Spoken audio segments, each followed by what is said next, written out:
Hi everyone! Today's palette review is going to be on the Violet Voss Bright Vibes palette. This review will of course have my thoughts on all of the shadows as well as swatches and 5 different eye looks. Diving right into talking about the packaging, the Bright Vibes palette is made out of cardboard, which I mentioned this repeatedly, but cardboard is my favorite type of packaging. I just feel like it's always so much more sleek than plastic or metal. Those types can be made quite compact, but for whatever reason, cardboard always seems to be compact, so I'm quite happy about this. This is labeled as a neon pressed pigment palette, which generally means that a few of the colors in here are not eye safe or intended for the eye area in the US and Canada. However, they are approved for use around the eyes in Europe. My understanding is just North America is a little bit behind on approving certain products. I use eye shadows, eye pigments, everything on my eyes, and I've never really suffered from any issues, but if you do have sensitivities, it might be something to be aware of. So you are getting 10 eyeshadows in this palette, and they are all 3.2 grams, which is massive. The average shadow pan right now, I would say, is somewhere between 1 gram and 1.2 grams. You do get ABH shadows, which are like 0.8, but generally you're getting around 1 gram of product per shadow in most palettes. So 3.2 grams of product in here is enormous. I massively appreciate the fact that Violet Voss has put their shadow names on the inside of the palette. It's printed, there's no little piece of paper that I would lose or get rid of, and they are also printed on the back of the palette as well. This palette is made in China and it retails for 40 Canadian and 30 US. Now that we've talked about the packaging and the price, I'm going to slide in some swatches of the shadows so you can see exactly how these look like swatched out on my arm.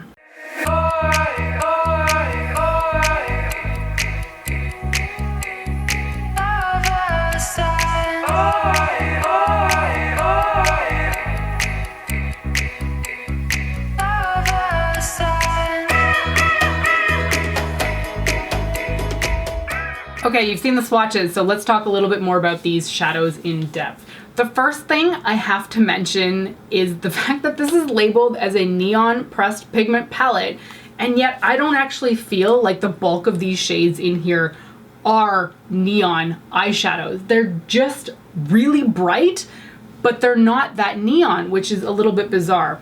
The ones that are the closest to being a true neon pigment would be leg warmers and appropriately named neon over here, so the orange and the yellow, and they're neon. I would say those ones are, but the rest of them are just really vibrant eyeshadows. And even if I think back, the neon shade here, the yellow, is still not as neon as, for example, that yellow from the Sleek Acid palette. That one is like a true chalky neon eyeshadow. This one is quite bright and luminescent, but it's still not that kind of neon fluorescent color that the one in the Sleek palette is.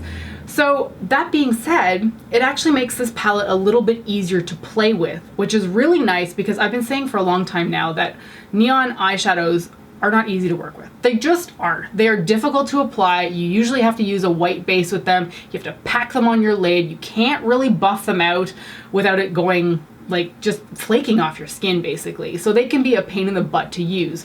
This palette was easier overall because they're just, to me, not inherently neon. So I did find that for most of these, I was able to buff them without any real issue. The one I would say that you can't really buff that well would be leg warmers. That one behaves like a neon pigment. You can pack it on your eyes and you do really have to pack it, but it won't blend that nicely. In general, I did find that most of these shadows could be blended out with a fluffy brush. I wouldn't do that necessarily with the orange one, as I've already mentioned, and I probably wouldn't do that with the green, but that's usually because I don't tend to put green in my outer corner crease area. My favorite shades in here are definitely more on the warmer side of things. I really love Fanny Pack over here. That is such a bright red shade. I really don't think I've got anything similar to that because it does have a little bit more of a neon property to it. It's not a neon, it can blend just fine, but it does have, I don't even know how to describe it. It's just got more fluorescence to the color than most reds in my collection. But my favorite color in here has to be Awesome. Oh, it is so pretty. I wore it on the middle of my lid, I think the first time I used this palette, and I was just blown away with how pretty it is. I did generally opt to wear this as kind of a gradient effect on my eyes just because it's easier to work with rainbow shadows that way. So you'll find in the 5 looks that I created, which you'll see momentarily, is that generally I was sticking to like these 3 colors or these 3 colors, or blending ones together that I knew were side by side on the color wheel, because it's a little bit easier to do that when you're playing with matte shadows. Which brings me to my next point in here. I felt like there's a little bit of inconsistency with application on some of these shadows, and they kind of fight for dominance, which can be a little bit irritating when you're trying to blend between 2 colors. I often found that if I was putting the blue beside the purple side by side and packing them on back and forth, that one would start to overtake the other, and then I have to go in with the other color just to kind of get them to meld together. So that could be a little bit of a nuisance when you're applying the shadows. I did have to do that with like shadows that I'm wearing on my lid today. I had to go back and forth between the 2 colors and really try to like meld them together seamlessly. And sometimes it works and sometimes it just doesn't work. One of the more bizarre things about this palette is that I felt like if I never really got a smooth blend in the morning before I was going to work, throughout the day my eyeshadow would actually start to look better. And I think it was just from the natural blinking of my eye throughout the day that it actually started to meld the color and blend it better than I was able to with my own brushes. And that's such a strange thing to say, but I truly feel that whenever I had troubles blending my eyeshadow actually started to look better throughout the day just from me blinking, which is weird, but I appreciate it because by the time I ended the workday, my eyeshadow looked even better. In terms of consistency of the shadows, I do feel like the top row behaved the most consistently, but the bottom row kind of struggled a little bit. I say the bottom row, but I really think it's only these 3 shades right here. I felt like whenever I was applying these 3 down here, I never got a consistent application type. And I never changed my primer throughout the entire time that I was using this palette. And yet sometimes I felt like the purple would stick to the outer corner of my eye, no problem. And then sometimes I felt like it would leave a patch missing. And I could relayer it on top and it would stick then, but it was just bizarre that sometimes it performed just fine and then sometimes it didn't. Because again, I didn't change my eyeshadow primers or my techniques while using this eyeshadow palette. So that was a little bit irritating because you do want a consistent experience every time you go in with an eyeshadow. And I didn't feel like I always had that with like the purples and the blues. What I did appreciate, however, is that when I had a little patch missing and I noticed it, let's say 10 minutes later after having done my makeup, if I went in to go pack a little bit of a section on, it would actually stick, which doesn't tend to happen with such bright eyeshadows in my experience, but it did work out with this one.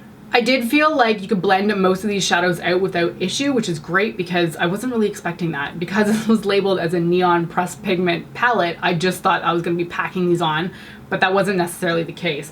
I could blend Boombox pretty well. I did have a touch of skipping, but nothing drastic. Biker Shorts was great to blend. Radical, I don't think I really blended that one. That was more of a packing motion and then kind of like dabbing at the top. But Fanny Pack and Awesome blended nicely. It was nice to be able to use this palette and actually use some blending motions in there as well. What was also surprising to me about this one is that I never needed a white eyeshadow base with this. Generally when I see a palette like this, I'm like, give me my NYX Jumbo Eyeshadow Pencil in Milk. I need a white base. I need it to stick to my eyes and I need them to show up true to color. And generally a white base will do that for me. But the first time I used this, I used the 3 colors up here, and for whatever reason, I just forgot to use a white base, but the shadows showed up perfectly. And I was like, okay, maybe I don't need a white eyeshadow base with this palette. So for all 5 looks that I created with this that you'll see, there's no white base involved, which is really amazing. All right, now that we've talked about the shadows, let's take a look at the 5 eye looks that I created using this palette. The first look uses Fanny Pack applied through the crease with a fluffy brush. I had no blending issues with this one. And then I put leg warmers on the inner third of the lid. I really like how juicy orange that is. And then I put Awesome on the middle of the lid. And this is when I realized just how much I love that color. It is beautiful.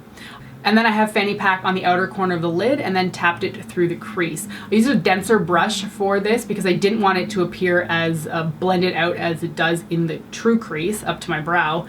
So a stiffer brush really helped to bring out that color. For look number 2, I decided to go full in with all the cool tones. I have acid wash on the inner third of the lid, both on the upper and the lower. And then I have jellies on the middle of the lid as well as on the middle of the lower lash line.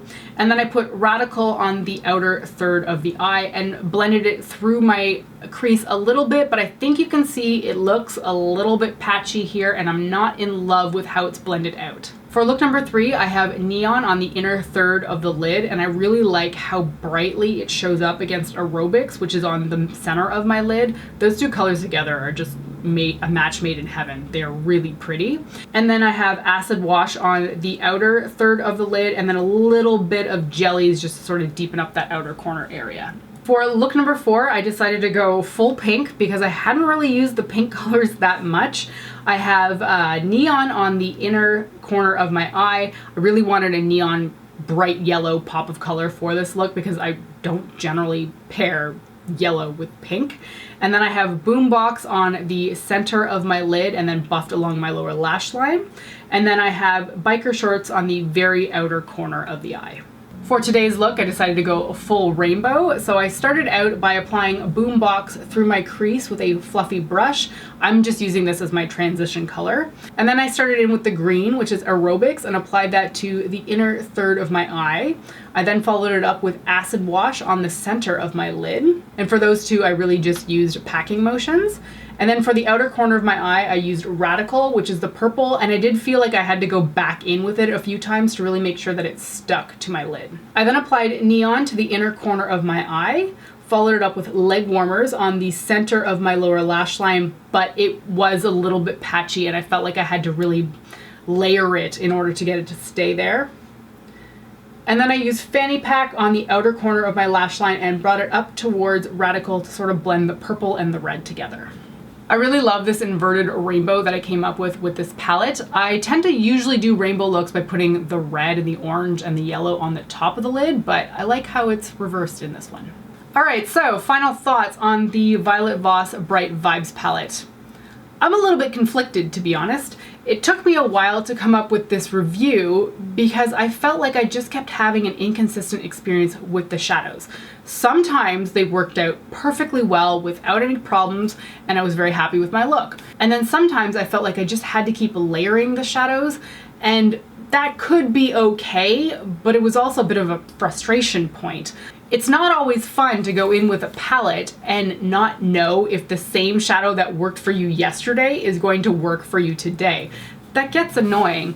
And honestly, I didn't have any issues with the top row. It was really just the ones sort of in this range that kind of created that inconsistency for me.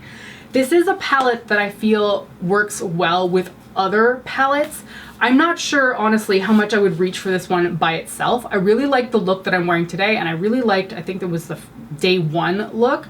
But in the other instances, I always felt myself wanting to reach for another palette or another eyeshadow to incorporate in here. And I couldn't really do it for this video because I wanted to show you this just by itself. So I think it might be fun to use with other eyeshadow palettes that you may own, but I don't know if you would be annoyed like I was with some of the inconsistencies. So I kind of struggled to recommend this just because I had inconsistencies with this palette. However, I do still like it. But it did take me a while to formulate my opinion on it because I just kept going back and forth. I'm like, well, I like the colors, but on the other hand, I'm not always getting the same experience with it every time that I use it. So to sum up my thoughts, I did like the colors in here. I like that they're all matte. I like that they were easier to blend than most neon pigments would be. However, I don't truly feel that these were predominantly neon shadows. They just weren't. Some of them were, but most of them were not. And the major pain point was just the inconsistency with application. So I'm gonna leave it there because it's gonna be up to you to decide, are these colors worth it for you? I don't feel like they were a true hassle to use, but it was weird not knowing if my makeup was going to work out that morning versus the other morning when it did seem to work just fine. That being said, I'm not upset that I purchased this palette, and I am happy to have it in my collection. So I'm gonna leave you with those thoughts. Hopefully you can formulate your own opinion on whether or not you think this palette would be worth it for you. I hope you found this video helpful. Thank you so much for watching, and I will see you next time. Bye.